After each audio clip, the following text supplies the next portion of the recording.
It's late at night, but I'm recording it to get done because I've got to get done. Is my audio going? Okay, my audio is going. So another day of like covering speech competitions and interviewing people. This I have to do twice a year, but only twice a year. I'm speeding this up because I got a feeling we got a lot of friendly rival dialogue coming up. Yeah. You're comparing your Pokedex, blah blah blah, and you challenge me to a battle. Cool. By the way, looking at my team, you know how last time at the end I put on a Stunky? Well, I decided after adding a Stunky to my team that I was going to go get all of those items in the desert to the north. And hey, did you know that Trapinch and Doug Trio have Arena Trap and are very good at killing underleveled poison types? Yeah, so it died off screen. It didn't make it to its home planet. Skunky died on the way to its home planet. And am I just going to just completely sweep you with my Snorlax? You are a terrible rival, Calum. Oh, by the way, we got some new Pokemon. It's going to be Winds and Waves. That's the new one. We're doing Winds and Waves, and it's Indonesia-ish. Okay, that's cool. I do like this route. It's just kind of mildly creepy. And can I go down the slide if I can line it up? Good. Turn off the super speed so I can line it up. I can slide down the slide. 10 out of 10. No faults with this game. Which was honestly when the cracks in the Pokemon formula were kind of starting to show. But yeah, we got new starters, and they look. I'm not super thrilled on the starters. They look kind of. They look, and this is surprising for like modern Pokemon. So I'm distracted by. I don't get why people would want like, oh, do you want to know like have it pop up like this is what your friend's playing on game, but like, okay, cool, my friend Jordan is now playing a Hatsune Miku game. Good for you. Good for them. I don't. Why would I want to know that? I mean, if it was like a multiplayer game, that's what it's for, but that just confused me with the Steam pop up. Okay, Scouts Love is what you're called. But yeah, the starters just look kind of under designed. They're starting to grow on me. Like I'm kind of starting to it looks like a very basic design like the fire type, but it does look fun. The like just that it's really head empty, no thoughts, like just want to play. That's okay. And I'm kind of iffy on the I got Rock Smash to get an item. I should replace that with an actual move. Um Oh no, they brought this back from Gen 4. No. Does it lead to anything or is it just. But yeah, they just look kind of plain, and I guess they're gonna. They very much, I thought, were fake Mon when I saw them. They do not look like real, and maybe that's just because they're new. But I'm not. I'm kind of iffy on these new starters, but maybe they'll get better with their evolutions. That's how it normally goes. Oh, no, don't do an opposite of what happened to my good friend Stunky, whose name I've already forgotten. Yes, let's fight you, and let's switch out and do some switch training, which is still the best way to train, even with the experience all, because my other Pokemon members are too overpowered. They really, I haven't even gone to the Battle Chateau. I've just been fighting the normal trainers in this game, you know? Um, that's fine. And we don't really know anything else about Wind and Waves besides that. I saw a lot of people going actually, wow, it looks good. No, it really doesn't. It looks average. It's just like Pokemon is grading on the heaviest curve after years of games that looked pretty mid in terms of graphics. And they went all in. It's like, this is like the one where we're going underwater. So we're like super into like the water physics. And it looks like very fake and like sort of like lame, just the like, yeah, this water look how beautiful and how chaotic and clear this water is. That's not what water looks like, but it looks aesthetically fine. Also, I feel like Pokemon's a series that could stand to use some heavy stylization um, on like the environments. But yeah, that's going on, and I covered speech today. It was just a lot of things, and a lot of on my feet. And man, play rough would be great if I had any attack at all, if I had the good attack ability. But yeah, covered that today. And yesterday, I had a weird thing to cover I took photos of a stranger's funeral. And that's not something I ever expected to do. And that's something I don't know how you do that without looking like a fucking creepy weirdo.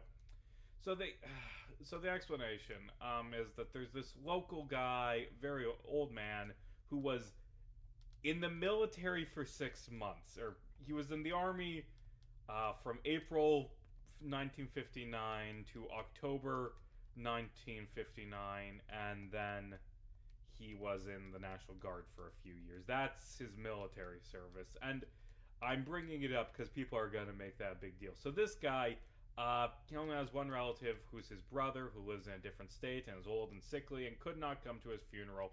And like some like local people, or like actually it's like this veterans organization hears about this, and they are horrified. Like, no veteran should be buried without his family. They're with their family now. We need everyone in this community to come out to this complete stranger's funeral. And just hundreds of people, like 200 of them, had never met the guy, like came out to his funeral, so he won't be buried alone.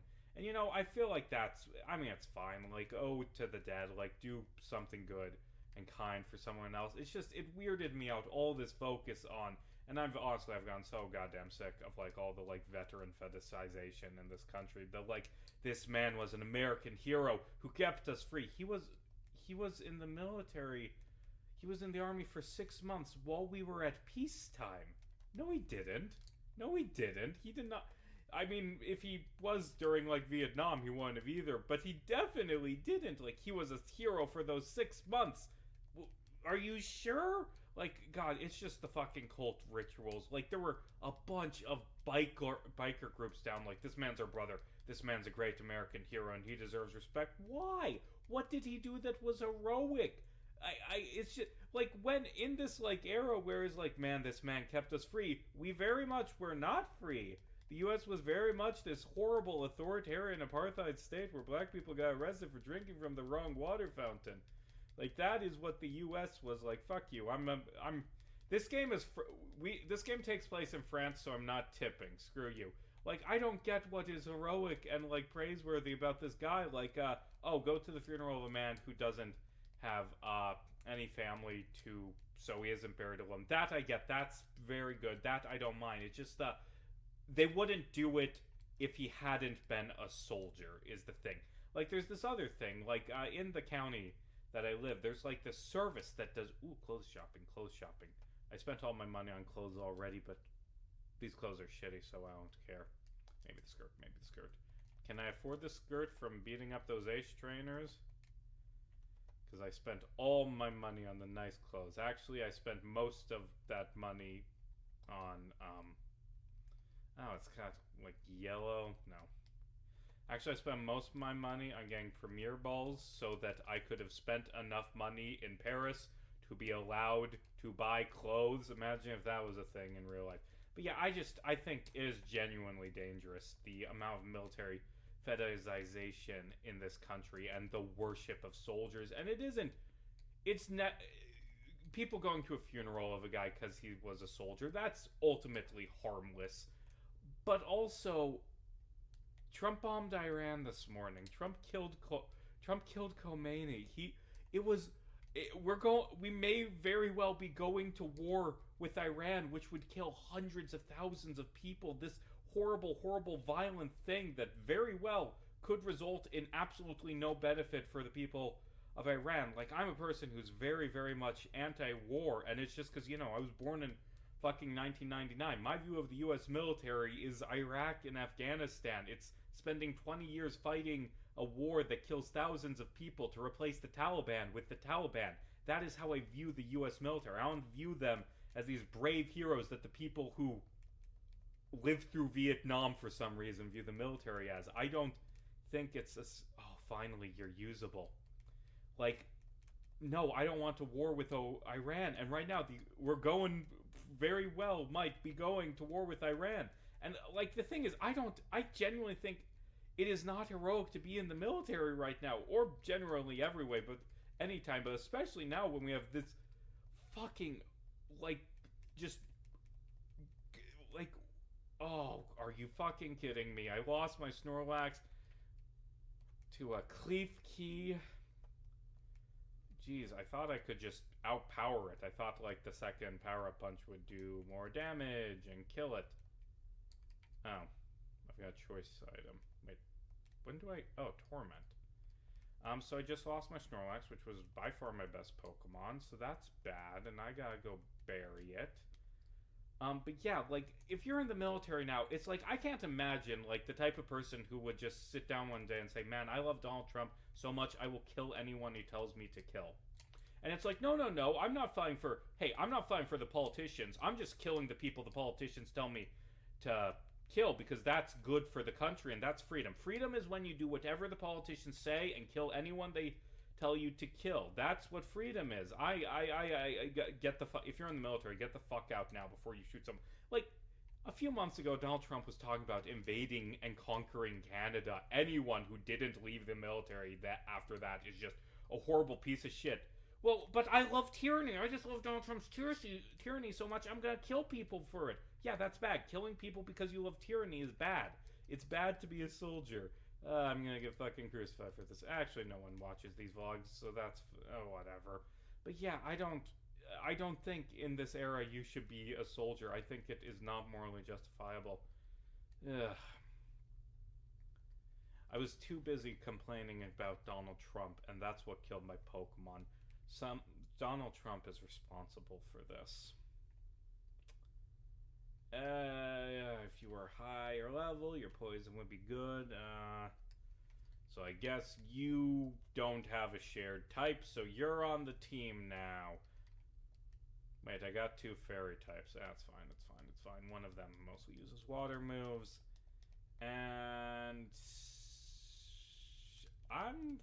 my best Pokemon is a fighting type, and this is a fairy gym. Hold on. I should read that comment while I'm thinking. Oh shit, I've had my schedule on this whole time? That's bad. Yeah, the Epstein video, it's going. I've finished writing the super long Things I Missed chapter, and I've got like 2,000 more words in the conclusion, but I'm saving them for the end when I've had more time to meditate on my thoughts. But I'm almost done. I've just got to do like 40 minutes a week for 3 weeks, and I've been doing that. I did 3 hours in 4 weeks while working on a Homestuck video like previously. Like, I can do this, it'll just be a lot of work, and like, okay. You know, that's kind of like cheeky, like okay, we're showing off this new type. We've got a team, we've got a gym for this new type, the new fairy type gym. And we're going to start off, you know how fairy types are weak to poison? Yeah, we're going to start off with immune to poison. Anyway, Scouts Lava says, this guy voices Carcat in the animated show Or I Walk. I'm not a fucking voice actor. I'm a bad voice actor. Have you seen? You probably haven't, because they're unpopular. Like those old D&D story videos I used to make that I got too busy making big projects and haven't worked on in a while. And I'll take Sucker Punch, sure. Like, I'm not a voice actor, and like, is it because I'm angry? Is that why I make good Carcat? Because I wasn't even angry in the Jake video. I'm super angry a lot in this fucking Epstein video I'm working on, but I don't remember getting angry in the Jake video. I remember just kind of mocking him, which, to be fair, Carcat does that too. So, I'm going to, because I'm not using healing items, I'm going to switch to my own one. And I'm going to just real quick Google something and see what moves this Pokemon has, which I should have pulled this up before. Valerie's has Dazzling Gleam, Quick Attack, Swift, and Charm. So if I use Light Screen, then I'm going to reduce the Fairy type damage. And you're using Charm, but that's fine, because I was just going to do non-effective Moonblast and try and overpower you. Okay, and you're also going to be using Moonblast, but I'm Moonblasting harder. And I'm faster, surprising, and you've got Dazzling Gleam, which is... I can probably take another Dazzling Gleam. It's transphobic,